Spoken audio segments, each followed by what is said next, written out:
नमस्कार दोस्तों, मेरा नाम एच.एस. राणा है और मैं आज इस वीडियो के माध्यम से कुछ ऐसे इश्यूज़ को एड्रेस करना चाहता हूँ, कुछ ऐसे इश्यूज़ को फ्लैग करना चाहता हूँ, जो आज के परिप्रेक्ष्य में हमारे जीवन में अत्यंत महत्वपूर्ण हो गए हैं और उन पे बात करना बहुत ज़रूरी लगता है मुझे।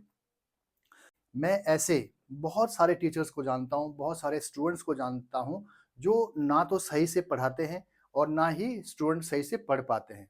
अब स्टूडेंट्स का तो दिक्कत ये हो गई है क्योंकि हमारे टाइम में जो टीचर्स थे उनको डाँटने-वाँटने की फ्रीडम होती थी। वो डाँटते थे, उनके डर से हमें होमवर्क करना पड़ता था और वो सारा फिर हमें लर्न करना पड़ता था और लर्न करके फिर उसका टेस्ट हुआ करता था।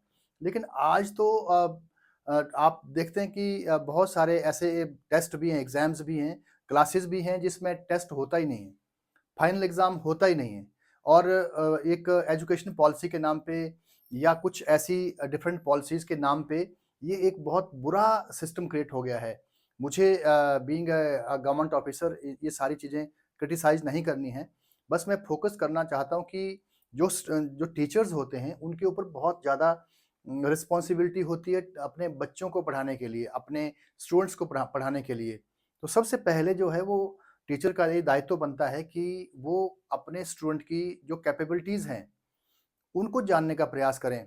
ऐसे ही माँ-बाप का भी ये रोल रहता है, उनकी भी भूमिका है और उनको भी यही करना चाहिए कि उनका बच्चा किस प्रकार का इंटरेस्ट रखता है, किस फ़ील्ड में उसका ज़्यादा लगाव है, झुकाव है, किस तरफ झुकाव है और ऐसे ही स्कूल में जब बच्चा जाता है तो वहाँ पर टीचर की रिस्पॉन्सिबिलिटी ज़्यादा हो जाती है। कैपेसिटी या कैपेबिलिटी ढूँढने के लिए कोई फ़ॉर्मूला नहीं है, लेकिन अगर एक सजग टीचर हो, एक अवेयर टीचर हो तो मैं समझता हूँ कि वो उस बच्चे की गतिविधियों से, उसके कार्यकलापों से, उस बच्चे की पर्सनैलिटी, उस बच्चे के अंदर छुपी हुई प्रतिभा को जान सकता है, जज कर सकता है और फिर उन प्रतिभाओं के ऊपर काम कर सकता है और जो उस बच्चे के अंदर जो कमियाँ हैं, नेगेटिविटी है का पार्ट है, उसको भी धीरे-धीरे स्ट्रेंथन कर सकता है। तो ये टीचर का बहुत महत्वपूर्ण रोल जो आज के टाइम में है, वो आप सभी रिस्पेक्टेड गुरुजीज़ को ये नहीं भूल जाना चाहिए, इसके ऊपर फ़ोकस करना चाहिए। सर्विस के दौरान कई बार जैसे अलग-अलग पोस्टिंग्स होती हैं, मैं बताया था आपको कि एज़ एसडीएम बहुत सारे इंटरव्यू हम लिया करते थे, जो टीचिंग से संबंधित होते थे। तो मैं बहुत सारे ऐसे स्टूडेंट से मिला हूँ, जो पीएचडी कर चुके हैं हिंदी में। मैं ऐसे स्टूडेंट से मिला था। जब मैं वहाँ पाउंटा साहिब में पोस्टेड था, तो वहाँ मैं हिंदी के लेक्चरर्स के लिए एक इंटरव्यू ले रहा था। तो वो पीटी के माध्यम से था शायद वो जो रिक्रूटमेंट का सिस्टम था, तो उसमें चेयरमैन एसडीएम हुआ करता था। तो उसमें क्या हुआ कि एक मेरे पास कैंडिडेट आई और उस दिन मेरे पास एक्सपर्ट नहीं था कोई हिंदी का। तो अब मैंने सोचा कि मैं क्या पूछूँगा, पीएचडी है और उसका सर्टिफ़िकेट देख कर के नेचुरली आगे वाले आदमी के अंदर थोड़ी-सी हीन भावना आ जाती है कि पीएचडी है और मैं इससे क्या पूछूँगा? तो एक और अधिकारी थे, एक और टीचर थे इंटरव्यू बोर्ड में बट एक्सपर्ट नहीं था सब्जेक्ट का। तो अब मैंने सोचा कि क्या पूछूँगा? मैं थोड़ा-सा परेशान था कि कैसे इंटरव्यू ले पाऊँगा पीएचडी स्टूडेंट का और वो भी लिटरेचर का है। तो मैंने जैसे ही वो कैंडिडेट आई वहाँ बैठी, अपनी सीट ग्रहण की तो मैंने कहा कि बेटा आप ये बता दो कि हिंदी में आपने पीएचडी की हुई है और हिंदी में कितने स्वर और कितने व्यंजन होते हैं? तो आप पता नहीं क्या सोचोगे कि मैं झूठ बोल रहा हूँ या क्या? बट उनको ये मालूम नहीं था, वो बहुत नाराज़ हुईं कि आप एक पीएचडी के वाले व्यक्ति से, जो पीएचडी पढ़ा हुआ है, उससे कैसे सवाल पूछ रहे हैं सर आप? स्वर और व्यंजन कौन याद रखता है? तो मैं तो पीएचडी हूँ, आप लिटरेचर से मेरे से कुछ पूछिए। कुछ जो पोएट्री पार्ट है उससे पूछिए, कुछ और जो हिस्ट्री ऑफ लिटरेचर है उसके बारे में मुझसे पूछिए। किस-किस टाइम में, किस-किस काल में कौन-कौन से ऐसे लिटरेरी ज्ञाता हुए, कवि हुए या लेखक हुए, उनके बारे में पूछिए। तो मैंने कहा नहीं मुझे तो यही जानना है कि हिंदी में कितने स्वर और कितने व्यंजन होते हैं। तो उनको नहीं मालूम था। तो बहुत दुःख की बात है कि मतलब एक पीएचडी व्यक्ति जो आने वाले टाइम में एक प्रोफ़ेसर रैंक होल्ड करेगा किसी यूनिवर्सिटी के अंदर या किसी कॉलेज के अंदर, उनको स्वर और व्यंजन पता ही नहीं है। तो क्या ये सही हो रहा है? मैं बहुत से ऐसे स्कूलों में जाया करता था। स्कूल में जाकर के जो है मैं कई बार डिस्कशन किया करता टीचर से, तो एक क्वेश्चन पुट करता था मैं 2 + 2 इंटू 2। हाँ, मैं फ्रिक्वेंटली इस क्वेश्चन, क्योंकि मुझे भी, मैं मैथ का एक्सपर्ट तो हूँ नहीं, मुझे मैथ नहीं आता है ज़्यादा, बट ये तो बेसिक प्लस माइनस डिवीजन और मल्टीप्लिकेशन है, वो तो आना ही चाहिए ना। तो एक 9th और 10th के बच्चे से मैं जब ये क्वेश्चन पूछता था, तो वो नहीं बता पाते थे। ऐसे ही कई टीचर्स भी इस सवाल के गलत आंसर दिया करते थे। तो उनको मतलब यहाँ पर जो फॉर्मूला इन्वॉल्व है, जो फॉर्मूला लगेगा वो है BODMAS, बॉड मास। तो बी मीन्स ब्रैकेट, अगर कोई यहाँ पर ब्रैकेट लगी तो पहले ब्रैकेट को हटाना होता है। ओ मीन्स ऑफ, ऑफ मतलब this is also a kind of multiplication, तो वो हटाना होता है। Then D means division, division करना होता है। अब इसमें डिवीजन नहीं है, ना तो कोई ब्रैकेट है ना ओ है, तो एम मीन्स मल्टीप्लाई, मल्टीप्लाई, ए मीन्स एडिशन और एस मीन्स सब्ट्रैक्शन। तो अब यहाँ पर जो है सबसे पहले क्या आ रहा है, सबसे पहले यहाँ मल्टीप्लाई आ रहा है, यहाँ प्लस है यहाँ माइनस है, लेकिन पहले एम आ रहा है, एम, तो एम मीन्स मल्टीप्लाई, तो 2 इंटू 2 ये पहले आएगा इक्वल टू 4। अब एडिशन आएगा 4 प्लस 2, तो इसका आंसर जो है 6 आता है। पहले मल्टीप्लाई फिर एडिशन, तो ये इस सीक्वेंस में ही ये फॉर्मूला एप्लीकेबल होता है। बट कुछ लोग 8 कहते थे, क्योंकि वो सीधा 2 प्लस 2 इंटू 4, 4 इंटू 4 टू जा 8, तो इस प्रकार से आंसर जो है हमें मिला करते थे। तो वहाँ बहुत दुख होता था कि टीचर्स को भी मालूम नहीं है कि बेसिक्स क्या होते हैं, बच्चों को कहाँ से मालूम होगा। तो इस तरह की जो बातें हैं, मेरा टीचर से अनुरोध है कि वो इस प्रकार से बच्चों को जो बेसिक्स कंसेप्ट, जो बेसिक कंसेप्ट हैं, उसके बारे में बहुत अधिक जानकारी दें, ताकि आज के कॉम्पिटिटिव ज़माने में वो कहीं अपने आप को कहीं हतोत्साहित ना पाए। नहीं तो उनका बेसिक क्लियर नहीं होगा, तो वो आगे कहाँ कॉम्पिटिटिव एग्ज़ाम में बैठ पाएँगे। तो मेरा ये रिक्वेस्ट है आपसे। मैंने बहुत सारे ऐसे लोग देखे हैं, ऐसे बच्चे देखे हैं सीनियर क्लासेस के, जिनको ट्रायंगल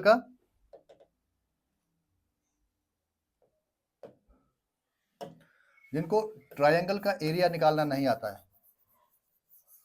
ट्रायंगल का एरिया निकालना नहीं आता है। बहुत सारे सीनियर बच्चे 9th 10th के, ये भी मैं पूछता था कि ट्रायंगल का एरिया कैसे निकालते हैं। और एक और ट्रायंगल से कंसर्न एक क्वेश्चन होता था कि एक स्पेसिफिक शेप में कितने ट्रायंगल हैं। मान लीजिए ये ट्रायंगल है, तो मैं इसको डिवाइड कर देता हूँ ऐसे। अब इसमें कितने ट्रायंगल हैं?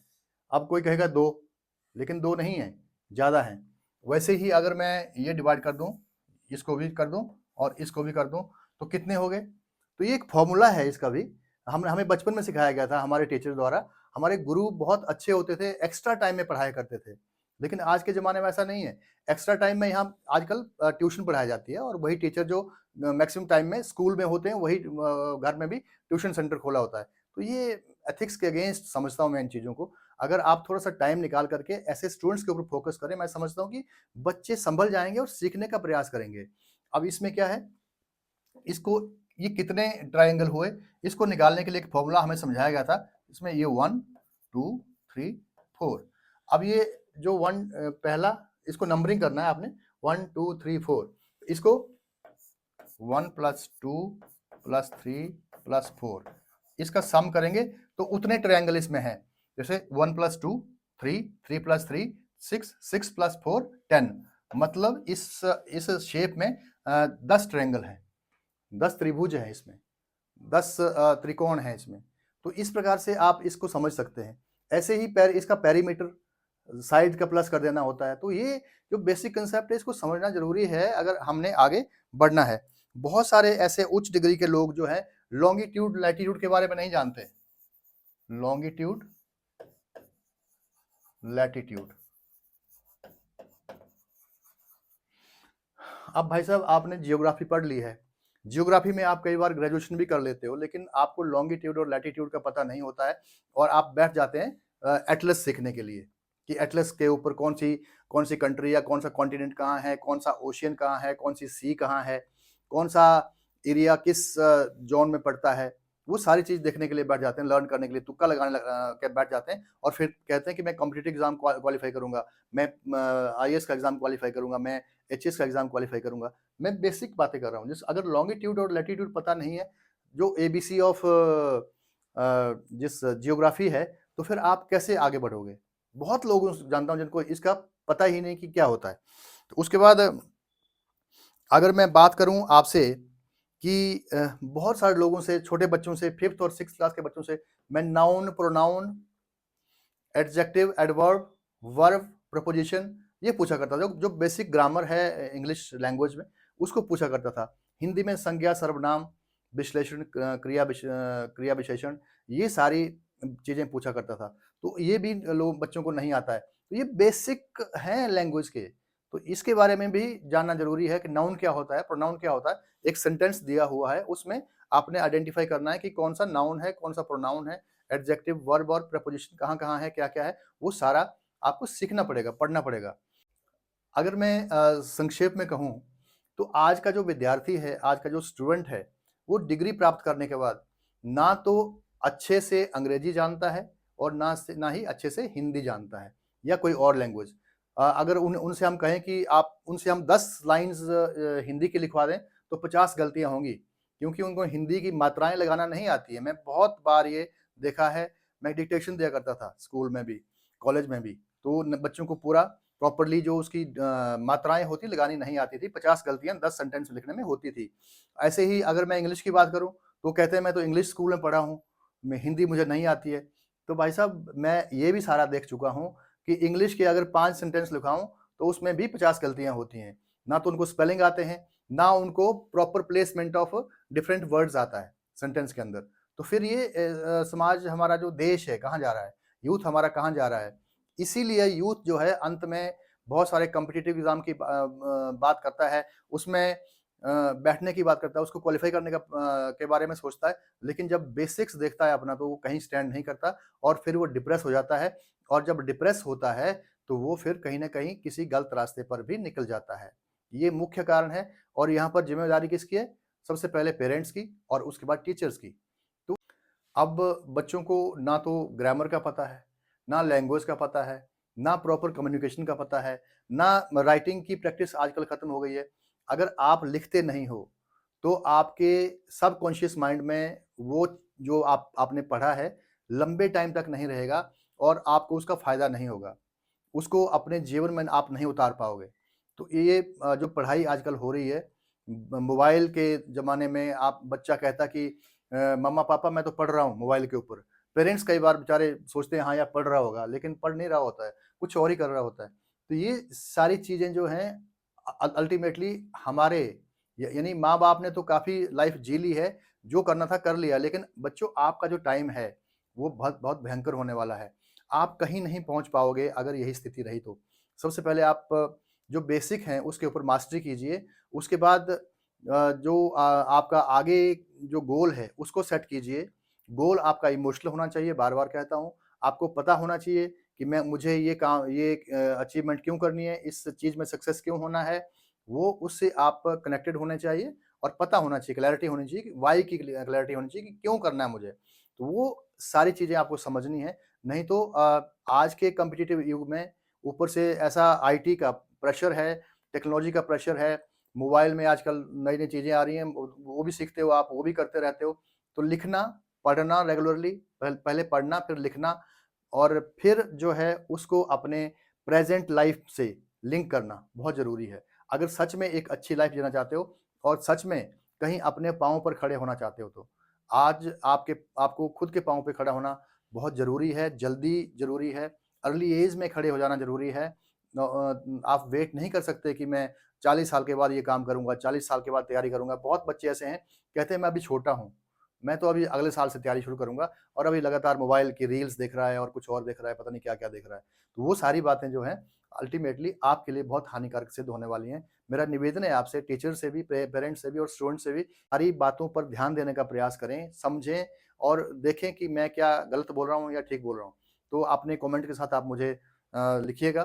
थैंक यू सो मच आज के लिए इतना ही। Thank you so much. जय हिंद।